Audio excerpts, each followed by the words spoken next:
जी वो spinal cord का first lecture था, लेकिन ओवरऑल जैसे प्रॉपर न्यूरो स्टार्ट करते हैं उसमें ये पहला लेक्चर है। और कल जब इंशाल्लाह हम ट्रैक्ट्स पढ़ेंगे तो उसके लिए आप पहले स्पाइनल कॉर्ड के जनरल स्ट्रक्चर से गो थ्रू होके आना, ठीक है? फिर आपको ट्रैक्ट्स अच्छे समझ आएंगे। सही। तो थोड़ा वेट कर लेते हैं 1-2 मिनट, फिर हम स्टार्ट करते हैं इंशाल्लाह।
तो ये बच्चे 29 पार्टिसिपेंट्स हैं, लेट्स स्टार्ट, ठीक है? प्रॉपर लेक्चर की तरह स्टार्ट करने से पहले थोड़ी सी डिस्कशन न्यूरो से रिलेटेड ये है कि न्यूरो एनाटमी जो है ना, जस्ट एक एग्जाम में आने वाला एक क्वेश्चन नहीं है जैसे ट्रेडिशनल सिस्टम में होता है। ये एक मॉड्यूल नहीं है जैसे इंटीग्रेटेड सिस्टम में। एक मतलब जाहिर है कि एनाटमी आपको पता है कि पिलर है एमबीबीएस का। हर बेसिक साइंस जो है अगले स्टेप के लिए आपको तैयार करती है। अगर आपको नर्वस सिस्टम की एनाटमी आएगी तो उसकी फिजियोलॉजी समझ आएगी। उसके समझ आने से फार्माकोलॉजी और पैथोलॉजी आएगी। उसके बाद मेडिसिन समझ आएगी और फिर आप एक अच्छे डॉक्टर बनेंगे, ठीक है? तो न्यूरो को जस्ट इस तरह मत पढ़िएगा कि एक सवाल का मैं अटेम्प्ट करके मैंने पास हो जाना है, नहीं तो पास्ट पेपर से काम चल जाएगा। इसको ऐसे पढ़िएगा कि इस पे मेरा फ्यूचर डिपेंड करता है। जाहिर है कि जो पार्ट 1 एग्जाम्स हैं सब चीजें, इसमें एक एक मार्क की वैल्यू है। और सबसे बड़ी बात है कि नॉलेज आप में से बहुत सारे लोगों का इरादा होगा फॉरेन एग्जाम्स क्रैक करने का, उनमें न्यूरो की इम्पोर्टेंस है। हमारे सिस्टम में ये फ्लॉ है कि एक क्वेश्चन पूछ लेते हैं तो हम भी इसको फिर साइड में ही रखते हैं, ऑप्शनल। ठीक, तो आपने न्यूरो को बेशक बुक से कम पढ़े, लेकिन एटलीस्ट जो कॉन्सेप्ट्स हैं जो मैं आपको बताऊंगी वो आप जरूर ध्यान से सुनिएगा, इंशाल्लाह आप लोगों के काम आएंगे। ठीक है, चलें स्टार्ट करते हैं।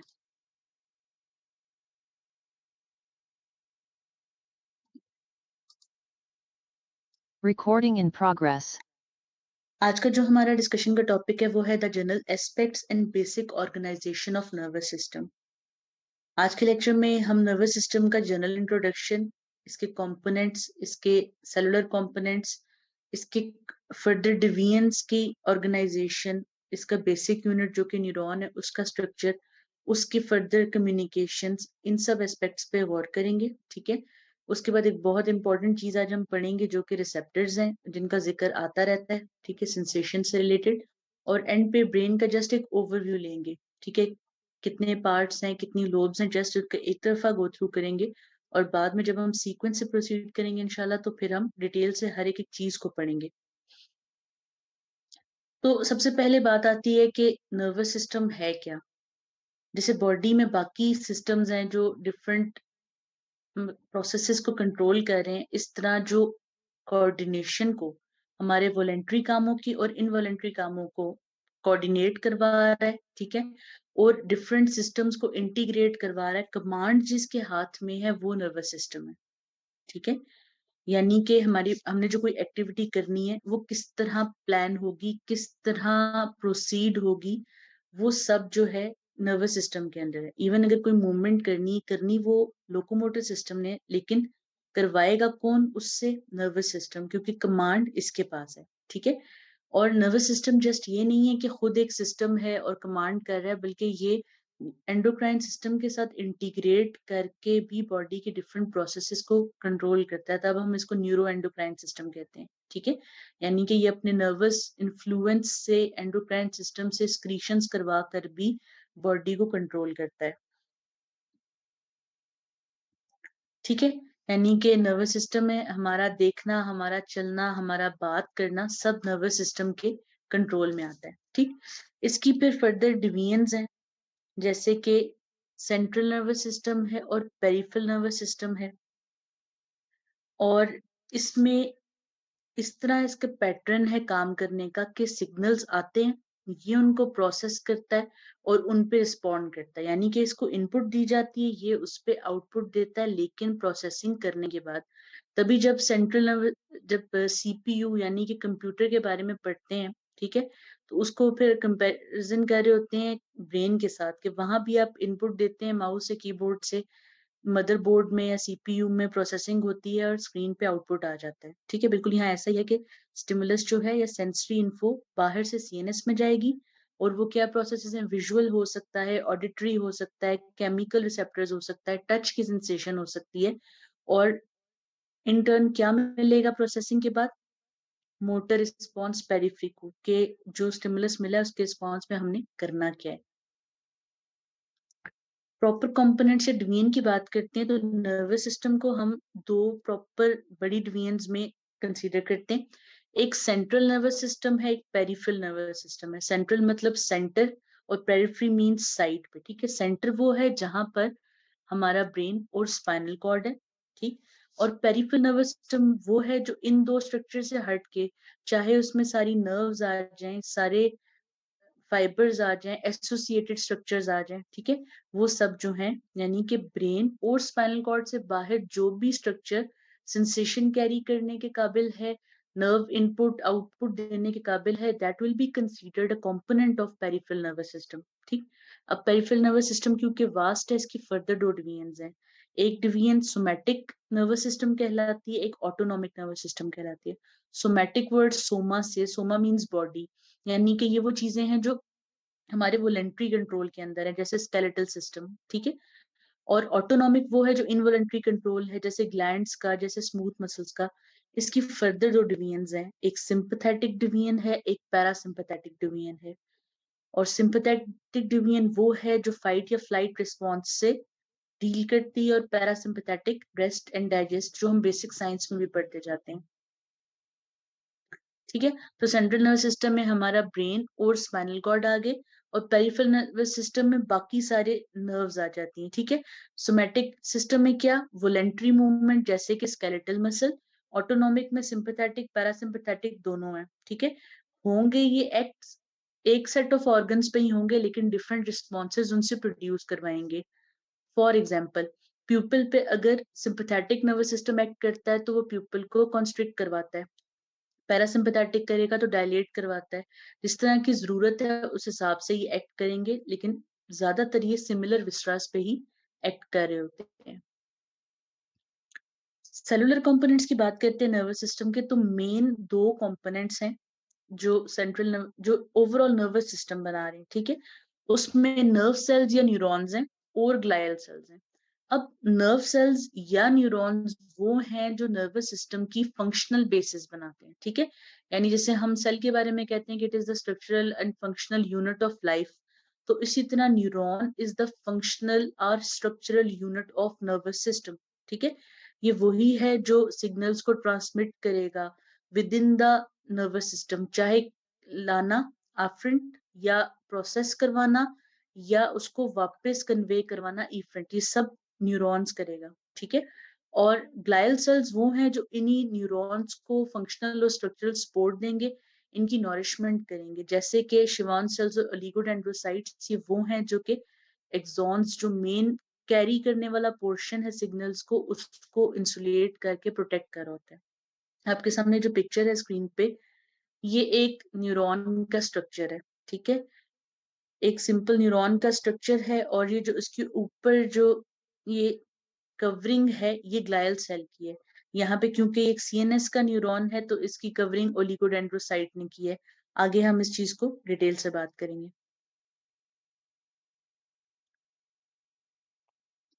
तो हम जनरल बात ऑर्गेनाइजेशन की बात करते नर्वस सिस्टम की, उसमें हमने पढ़ा कि नर्व सेल्स, न्यूरॉन्स और ग्लायल सेल्स हैं।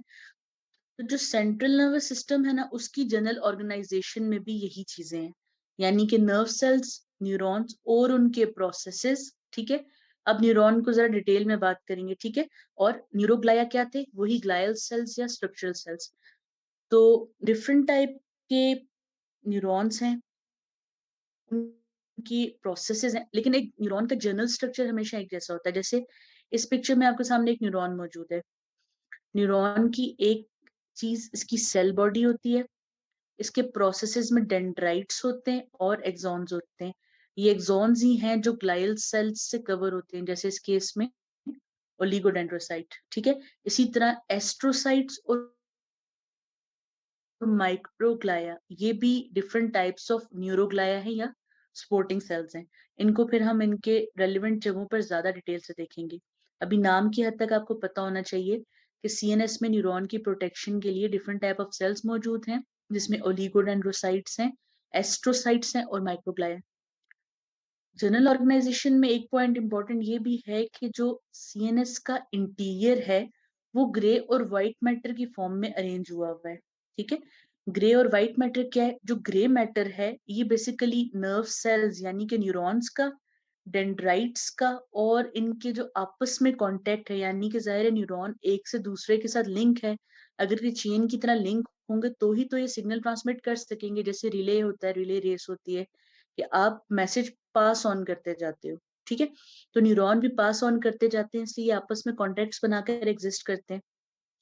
अब यही जो न्यूरॉन्स या नर्व सेल्स हैं ये, और इनमें सिग्नल लाने वाला कंपोनेंट डेंड्राइट और इनके कॉन्टेक्ट्स जो हैं ये सब ग्रे मैटर बनाते हैं, और जस्ट जो नर्व फाइबर्स हैं वो व्हाइट मैटर बनाते हैं। ठीक है।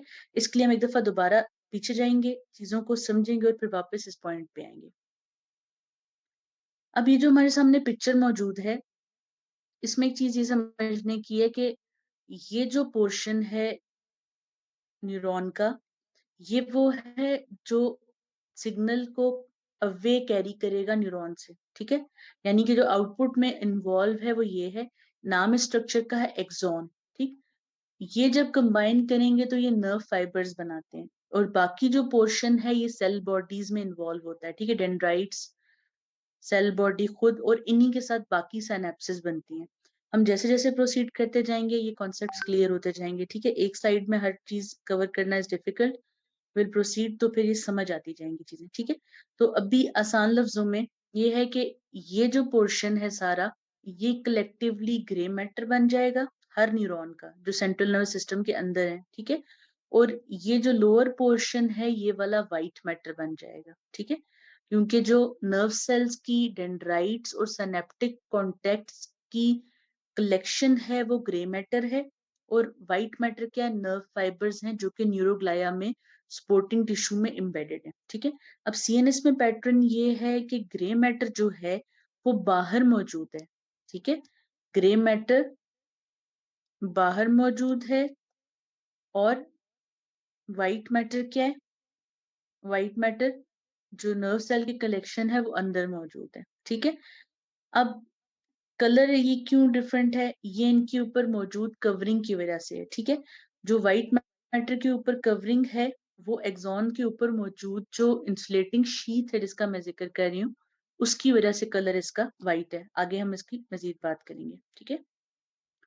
तो जनरल ऑर्गेनाइजेशन की बात करते, एक चीज जो पॉइंट यहाँ पर याद रखने का है वो ये है कि ब्रेन के अंदर ऑर्गेनाइजेशन का पैटर्न ये है कि ग्रे मैटर बाहर है आउटसाइड, और व्हाइट मैटर अंदर की तरफ मौजूद है।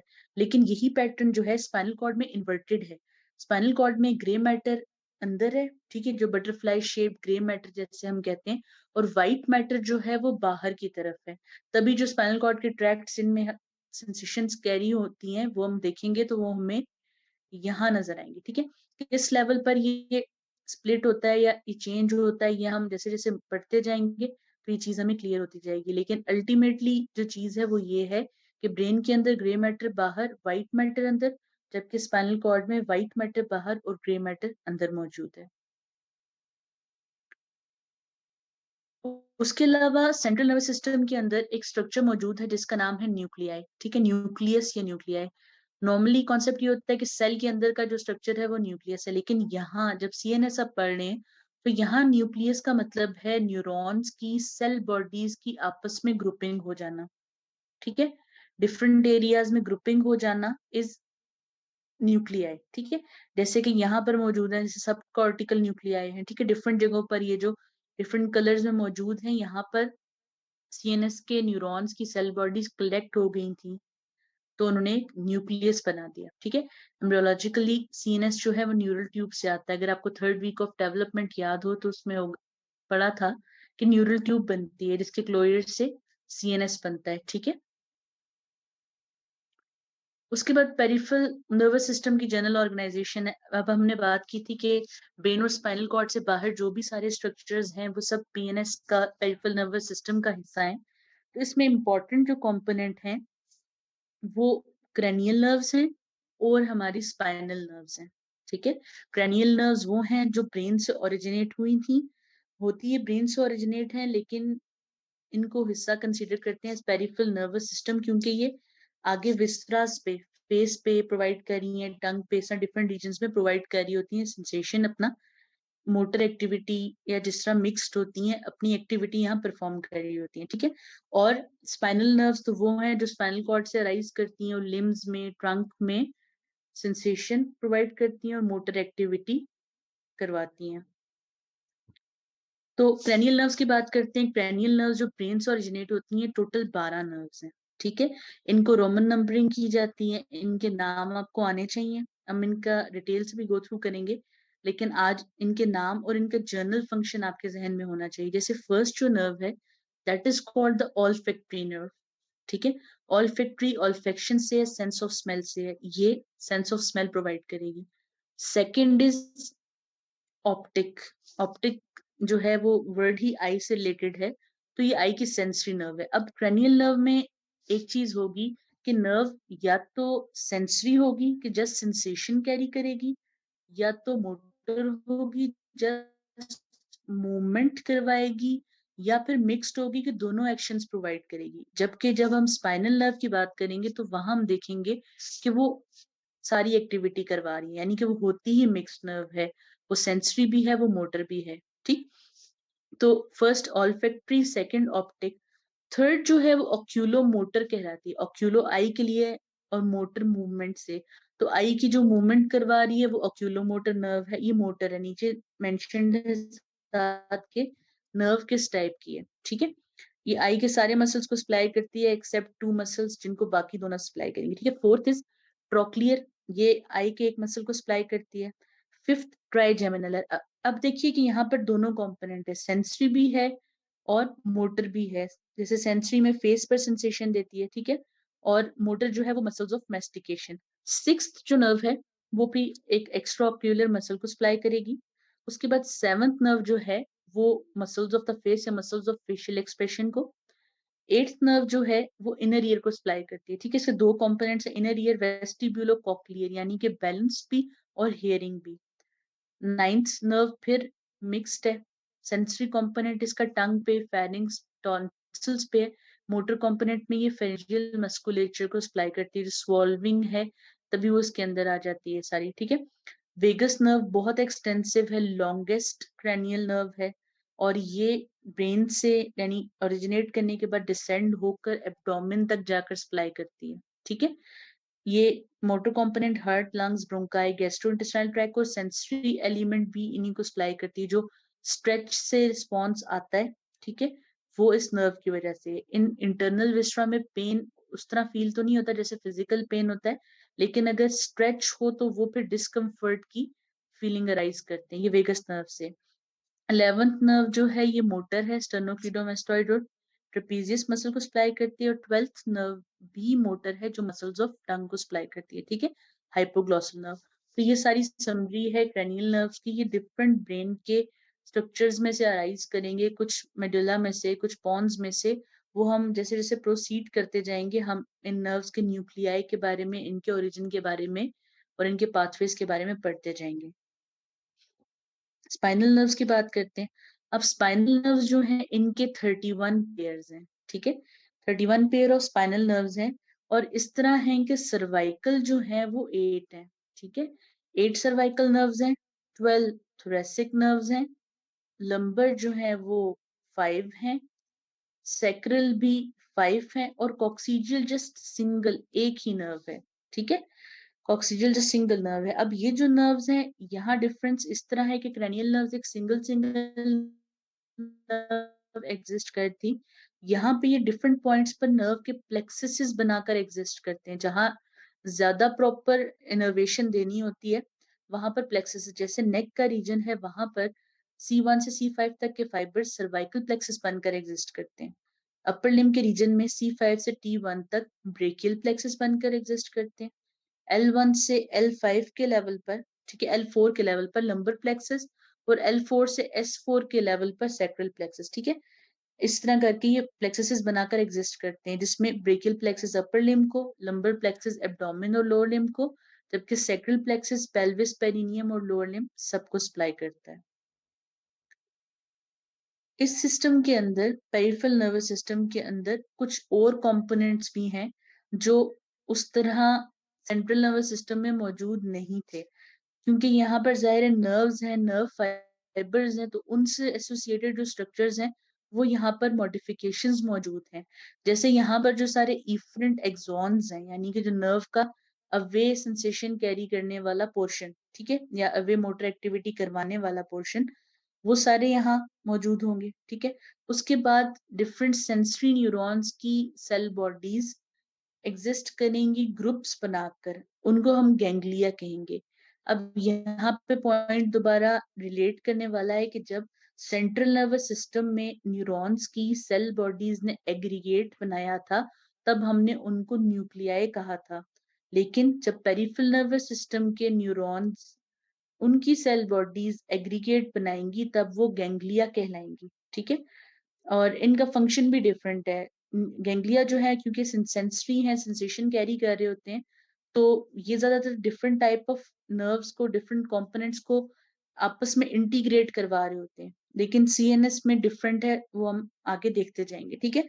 एफरेंट प्रोसेसेस जो है इन सेंसरी न्यूरॉन्स के वो हमें मिलेंगे, और ऑटोनॉमिक नर्वस सिस्टम के जो फ्लाइट या फ्लाइट रिस्पॉन्स का और रेस्ट डाइजेस्ट सिस्टम का जो नर्वस सिस्टम है ऑटोनॉमिक, उसके गैंग्लियंस उसके न्यूरॉन्स की सेल बॉडी का कलेक्शन हमें मिलेगा, यानी मल्टीपल जगहों पर। अब क्योंकि इसके कंपोनेंट्स ज्यादा है तो मल्टीपल एग्रीगेशन हमें जगह जगह मिलेंगी। जैसे सीएनएस में जस्ट हमें एक सिंगल न्यूक्लियाई मिले थे एग्रीगेशन, यहाँ हमें गैंग्लिया की फॉर्म में मल्टीपल चीजें मिलेंगी, ठीक है। और ये जो न्यूरॉनल सेल बॉडीज हैं ये सारे एम्ब्रियोलॉजिकली न्यूरल क्रेस्ट सेल्स से बनते हैं, ठीक है।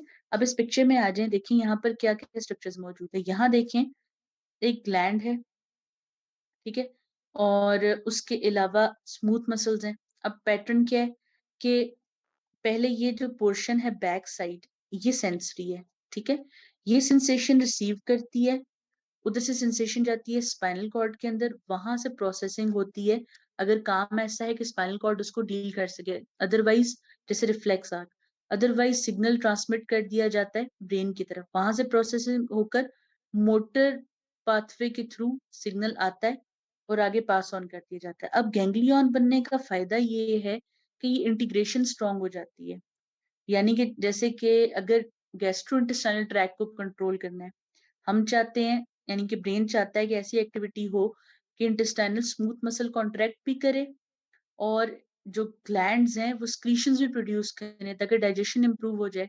तो एट द सेम टाइम दोनों को कमांड देना जरूरी है। अब गैंग्लिया का फायदा ये है कि यहाँ पर नर्व फाइबर्स इंटीग्रेट कर रही हैं और मैसेज स्प्रेड हो जाएगा, ठीक है। जैसे सोशल मीडिया के ग्रुप्स होते हैं कि आप एक मैसेज फॉरवर्ड करते हैं सबको कन्वे हो जाता है, तो गैंग्लियन ऐसे है कि हर न्यूरॉन की सेल बॉडी इसके अंदर इंटीग्रेट हो गई है तो मैसेज सबको कन्वे होता है।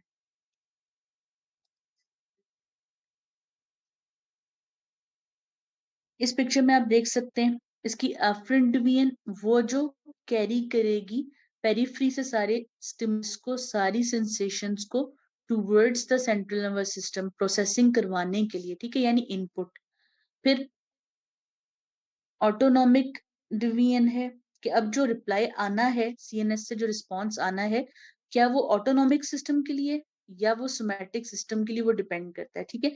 फॉर एग्जाम्पल स्किन पे एक स्टिमुलस आया, ठीक है, वो कैरी हुआ आफ्रेंट न्यूरॉन्स से, यहाँ पर सब न्यूरॉन्स ने सिनैप्स किया और बनाया डोर्सल रूट गैंग्लियन। अब ये सिग्नल चले गए स्पाइनल कॉर्ड में और एक कंपोनेंट इसका हायर कमांड यानी कि ब्रेन को फॉरवर्ड हो गया। अब रिस्पॉन्स जो आया है तो वो मोटर रूट है, ठीक है, वो भी दोबारा ऑटोनॉमिक गैंग्लिया बनेगा ताकि जिस तरह मैंने बताया कि स्मूथ मसल और ग्लैंड्स यानी जो इनवॉलेंट्री कंपोनेंट है वो इंटीग्रेट हो जाए, तो विस्ट्रा को जाएगा जैसे ये गट को जा रहा है। या फिर अगर वो मोटर एक्टिविटी के लिए तो वो सोमैटिक मोटर न्यूरॉन के थ्रू स्केलेटल मसल को चला जाएगा, जैसे कि कॉन्ट्रेक्शन की अगर कमांड आती है कि बाजू मूव किया जाए, ठीक है, तो वो इस तरह कैरी हो जाएगा। न्यूरॉन या नर्व सेल की बात करते हैं, जैसे कि हमने बात की कि बेसिक या स्ट्रक्चरल फंक्शनल यूनिट है नर्वस सिस्टम का, तो इसके कंपोनेंट्स याद होना बहुत इंपॉर्टेंट है। ये एग्जाम में सिंपल न्यूरॉन ड्रॉ करने के लिए भी आता है, रोस्पी में लेबल करने के लिए भी आ सकता है। अगर न्यूरॉन का बेसिक स्ट्रक्चर पता हो तो ही सारी चीजों के बारे में समझा जा सकता है, क्योंकि इन्हीं की एग्रीगेशन हैं टू डिफरेंट स्ट्रक्चर्स है। जैसे इसी की सेल बॉडी का इंटीग्रेट हो जाना न्यूक्लिया या गैंग्लिया बनाते हैं, और इसी के एक्सॉन्स का इकट्ठा हो जाना नर्व फाइबर्स या नर्व्स बनाते हैं, और इसी के टर्मिनल से आगे सेंसेशन कैरी होती है, ठीक है। तो अब हम इसके स्ट्रक्चर को वन बाय वन हर चीज को देखते हैं। जो इसका इसका ब्रेन है ना, यानी इसका ये हायर कमांड है जहां इसके फैसले होते हैं, वो इसकी सेल बॉडी है, ठीक है। इसके प्रोसेसेस हैं दो तरफ, एक साइड पर जो छोटे प्रोसेसेस हैं जो इसकी तरफ पैगाम लाएंगे वो डेंड्राइट्स हैं, जो इससे दूर ले जाएंगे वो एक्सॉन्स हैं, ठीक है। फिर सेल बॉडी के अंदर, जरा बॉडी के अंदर न्यूक्लियस भी होता है, यहाँ पर सारे फंक्शंस जैसे डीएनए सिंथेसिस ऐसे काम हो रहे हैं, सही। यहाँ से सिग्नल कैरी हो रहा है एक्सॉन से टूवर्ड्स द टर्मिनल, टर्मिनल आगे लिंक बनाएगा बाकी न्यूरॉन्स के साथ और मैसेज फॉरवर्ड कर देगा। अब क्योंकि ये हिस्सा जो है ये इतना इंपॉर्टेंट मैसेज कैरी कर रहा है तो इसकी प्रोटेक्शन जरूरी है, इसको डैमेज से बचाना जरूरी है, यही वो हिस्सा है जो नर्व्स बनाएगा मिलकर, ठीक है। तो इसकी प्रोटेक्शन के लिए एक शीट मौजूद है जिसका नाम है माइलिन शीट, लिपिड से बनी है ये, और जो सेल्स क्रीट कर रहे हैं उनका नाम है शिवॉन सेल्स, ठीक है, वो क्रीट कर रहे हैं और इसको इंसुलेट कर रहे हैं, ठीक है।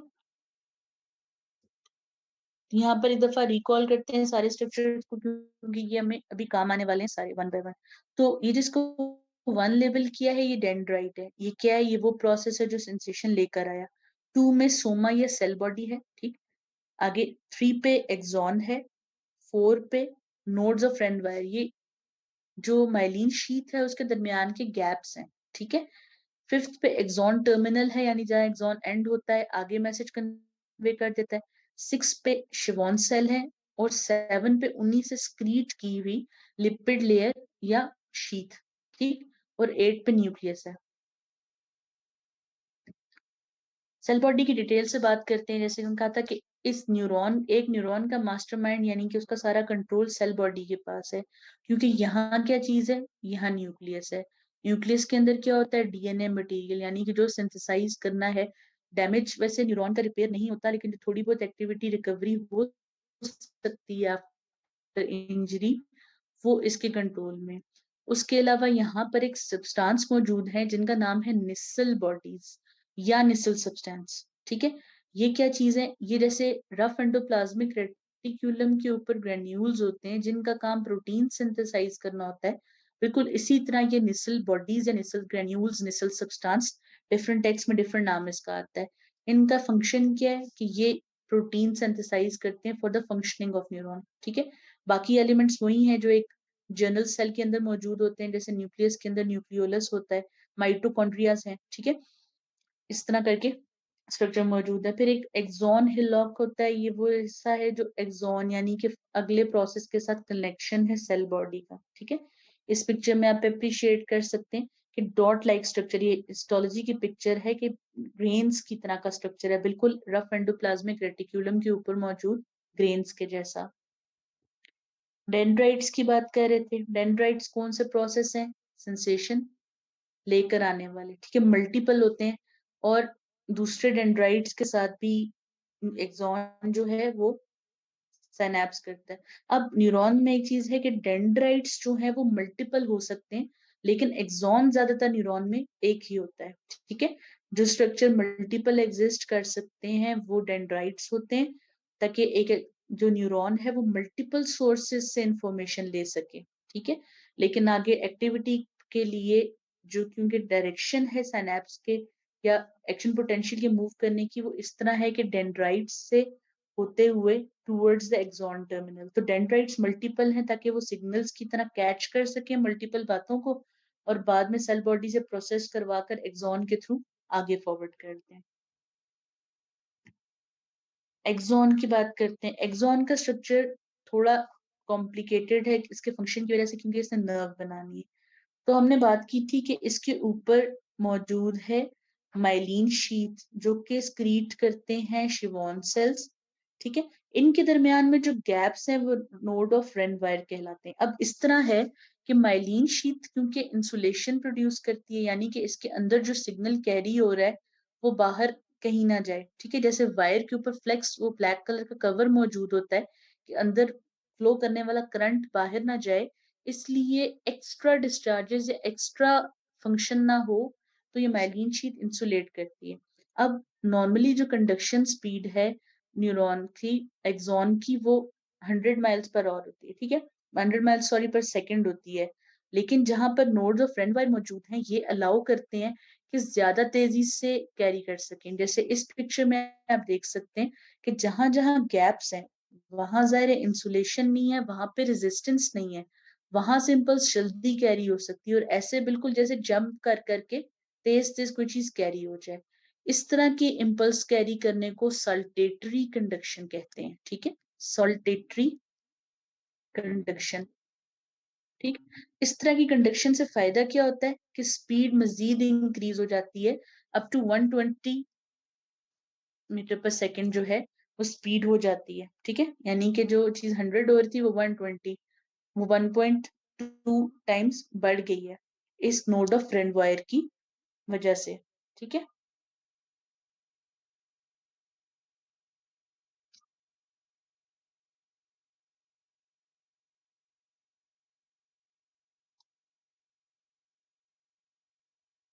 अब एक्सॉन टर्मिनल जो है वो क्या कर रहा है, ठीक है। यहाँ इस पिक्चर में फोकस करें पहले कि देखें एक्सॉन टर्मिनल जो है वो दूसरे न्यूरॉन के साथ जाकर कंबाइन कर रहा है, ठीक।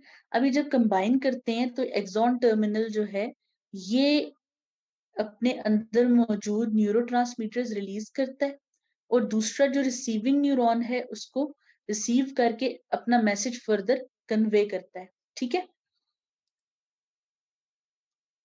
ये देखिए एक्सॉन टर्मिनल है, ठीक है। एक्सॉन टर्मिनल दूसरे न्यूरॉन के साथ कंबाइन हो रहा है और कर क्या एक्शन रहा है कि ये जो ग्रेन्यूल्स हैं जिसके अंदर न्यूरोट्रांसमीटर है ये रिलीज कर रहे हैं, ठीक है। ये न्यूरोट्रांसमीटर जाकर बाइंड कर रहे हैं रिसेप्टर साइट्स हैं रिसीविंग न्यूरॉन में उसके ऊपर, और अपना मैसेज कन्वे कर रहे हैं, कैरी कर रहे हैं आगे, ठीक है। तो इस तरह एक न्यूरॉन दूसरे को, दूसरा तीसरे को पास ऑन करता जाता है और सारी कंडक्शन या एक्शन पोटेंशियल कैरी होता है। Recording stopped. बाकी जो है नेक्स्ट मीटिंग में आपको लिंक सेंड करती हूँ उसमें करेंगे, ठीक है। मैलिन शीट के अंदर से इम्पल्स शीट के अंदर से नहीं गुजरती, वो जो अंदर फाइबर्स है ना एक्सॉन है उसमें से गुजरती है। शीट का काम जस्ट इंसुलेशन है, प्रोटेक्शन है, ठीक है। यानी कि ये लाइन है ना अगर एक्सॉन, तो शीट तो इसके ऊपर मौजूद है ना प्रोटेक्शन के लिए, तो एक्शन पोटेंशियल इसके अंदर से गुजर रहा है, ठीक है। अगला लिंक सेंड करती हूँ, कंटिन्यू करते हैं।